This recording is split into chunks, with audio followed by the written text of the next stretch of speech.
Good afternoon, and thanks for joining me. You can see over my left shoulder the state of Alaska. During the American Civil War, what we now know as Alaska was owned by the Russian Empire and known as Russian North America. In the early 1700s, Russia started to view this area as a way to expand its empire and reach from the borders of Western Europe all the way to North America to border what we now know as Canada, what was then known as British North America, on its western border.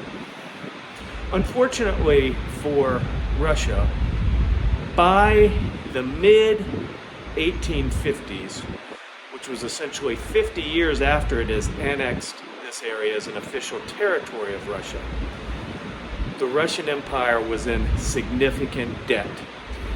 It had waged wars against different European powers during the 1800s, and most notably in the 1850s against the alliance of the United Kingdom, France, and the Ottoman Empire in the Crimean War. The result of the Crimean War was disastrous for the Russian Empire, and it left it in significant debt.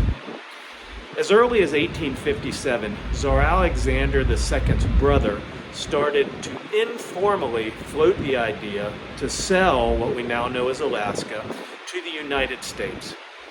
This would have two purposes and two aims.